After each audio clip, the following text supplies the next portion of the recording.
بسم اللہ الرحمن الرحیم۔ یہ ہیں علی انجینئر صاحب جو بیان کر رہے ہیں علماء دیوبند کے 9 شرکیہ اور کفریہ شرمناک عقیدے، انہی کی کتابوں سے، یہ فضائل اعمال سے، ان کے جو بڑے بڑے اکابرین ہیں، گنگوئی صاحب ہیں، اشرف علی تھانوی ہیں، اور زکریا کاندلوی ہیں، حتیٰ کہ ان کے جو بانی سمجھے جاتے ہیں مدرسہ دیوبند کے قاسم نانوتوی، ان کے سب کے یہ شرکیہ عقیدے ان کی کتابوں سے ثابت کر رہے ہیں، شرمناک عقیدے۔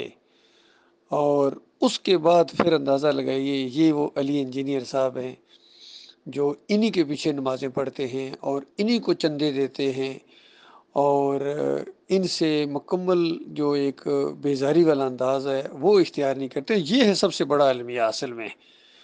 اور اس انداز سے آپ سمجھیں کہ ان میں اور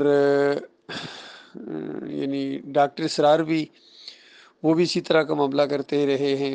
اب تو وہ اپنے انجام کو پہنچ گئے، یہ بھی اپنے انجام کو پہنچیں گے کہ جس چیز کو شرک کہتے ہو پھر اس کے ساتھ تمہارا لگاؤ کیوں ہے، پھر وہ تمہارے امام اور تمہارے ہیرو کیوں ہیں، اور ان کو پھر مشرک کہتے ہوئے تم ہچکچاتے کیوں ہو۔ اس کا مطلب ہے دماغوں کے اندر یہ شرک ہے، دماغوں کے اندر یہ اکابرین ہیں، ان کی محبت ہے جو شرک اور کفر پھیلا کے گئے ہیں۔ تم خود گواہ ہو، اس کو کہتے ہو شرکی اور کفری عقیدے ہیں اور شرمناک عقیدے ہیں، تو پھر بھی تمہارے علماء ہیں، پھر بھی تمہارے لیڈر ہیں، پھر بھی تمہارے امام ہیں، تو ان کی وکالت کرتے ہو۔ تو بتاؤ کل قیامت کے دن ان کی کون وکالت کرے گا؟ ڈاکٹر صاحب پوری زندگی اس وحدت الوجود کے عقیدے کی وکالت کرتے رہے اور اس کا دفاع کرتے رہے، اور اس انداز کے باوجود علی انجینئر ڈاکٹر اسرار کا دفاع کرتے رہے، ان کی حمایت میں بولتے رہے۔ تو یہ سارے اصل میں جو ہیں اسی انداز سے یہ آپس میں گویا ملے ہوئے ہیں۔ یہ توحید ایمان خالص کے خلاف انہوں نے صف بندی کی ہوئی ہے، ایکا کیا ہوا ہے، اور سمجھتے اس طرح ان کی جان چھوٹ جائے گی۔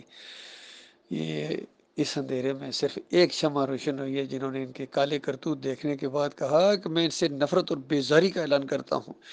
ان کو جب تک کافر نہیں قرار دو گے تمہارا ایمان ایمان نہیں ہے، مردود ایمان ہے۔ اور یہ آواز تھی ڈاکٹر مسعود الدین عثمانی رحمۃ اللہ علیہ کی۔ یہ فرق ہے ڈاکٹر عثمانی رحمۃ اللہ علیہ کے ساتھیوں میں اور اس علی انجینئر میں یا ڈاکٹر اسرار کے ساتھیوں میں، یہ فرق ہے۔ یہ لوگ ان کے شرک کو کئی دفعہ شرک بھی کہتے ہیں اور پھر ان کو اپنا لیڈر اور ہیرو بھی مانتے ہیں، ان کے پیچھے نمازیں پڑھتے ہیں۔ اور ہمارا معاملہ یہ ہے کہ جب ان کا شرک اور کفر ثابت ہو گیا ان کی کتابوں سے، تو اب وہ رحمۃ اللہ علیہ نہیں رہے ہیں۔ جو ان کو رحمۃ اللہ علیہ کہے گا وہ ایمان سے خالی ہے، وہ اپنے پھر ایمان کی خیر منائے۔ یہ معاملہ اللہ کے بندو، جب تک یہ شرک اور کفر سے بیزاری کا اعلان نہیں ہوگا، کیونکہ شرک کے ساتھ تمہارا لگاؤ اللہ کے ساتھ بغاوت ہے، کلمے کے ساتھ غداری ہے۔ یہ مسئلہ ہے اصل، اسی وجہ سے تمہیں مار پڑ رہی ہے پوری دنیا کے اندر، ذلیل و خوار ہو رہے ہو۔ دنیا کی بہترین فوج آپ کے پاس، ایٹم بم تمہارے پاس، ینگ جنریشن یوتھ تمہارے پاس، علماء تمہارے پاس، مدرسے تمہارے پاس، سونے کے پہاڑ تمہارے پاس، آئل کے ذخیرے تمہارے پاس، لیکن ذلت اور خواری تمہارے سے نہیں ہٹ رہی ہے، کیونکہ یہ طاغوتوں کے ساتھ لگاؤ ہے، کفر پہ طاغوت نہیں کرتے ہو۔ یہ ہے فرق ان کے آج کے ان مسلمانوں میں اور قرون اولیٰ کے وہ جو مسلمان تھے، صحابہ اکرام جن کی باتیں کرتے ہو، انہوں نے کفر بالطاغوت کیا تھا، اور اللہ تعالیٰ نے اسی وقت طے کر دیا کہ ان کی طرح ایمان لاؤ تب تمہارا ایمان ایمان ہے، ان کی طرح ایمان لاؤ تب تمہارا ایمان ایمان ہے۔ اور یہ علی انجینئر اور یہ سارے دوسرے کتنے ہیں، ان صحابہ کو لعن طعن کرتے ہیں کہ بے ایمان، تو پھر اللہ تمہیں جنت دے گا ایسے جو قرآن کے انکاری ہوں، صحابہ کے جو دشمن ہوں، شرک کے جو دائی ہوں، شرک کے رکھوالے ہوں، مشرکوں کو جو اپنا امام مانے، ان کو اللہ جنت دے گا، دنیا میں عزت دے گا؟ کوئی ذرا بھی تمہارا دماغ نہیں کام کرتا ہے علی انجینئر صاحب؟